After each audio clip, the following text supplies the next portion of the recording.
cette année électorale, ce mois, ce octobre, parce que quand vous regardez le RDPC, le MRC et d'autres partis politiques, avec cette surchauffe-là, on va y arriver, on est encore au pré-contentieux.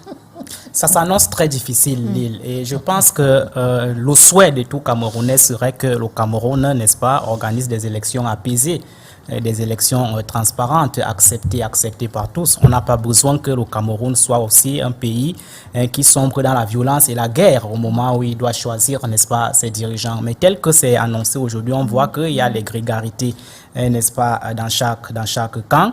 Et cette façon de faire ne serait pas très importante. Ce qu'on doit faire aujourd'hui pour éviter tout cela, c'est de rester beaucoup plus sous le prisme de la loi.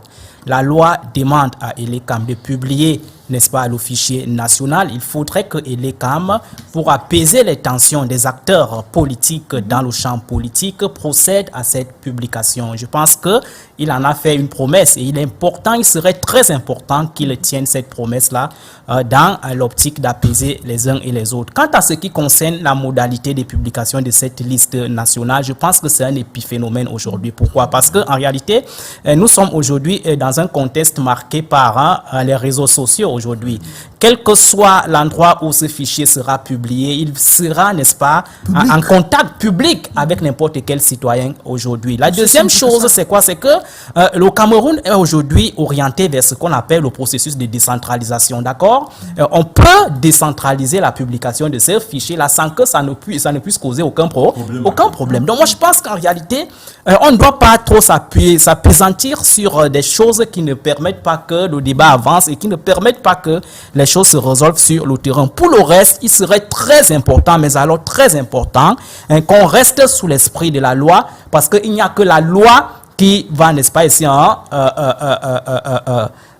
comment dirais-je, n'est-ce pas, disperser les uns et les autres. Parce que si nous sommes dans une démocratie, il y a deux éléments qui caractérisent généralement la démocratie.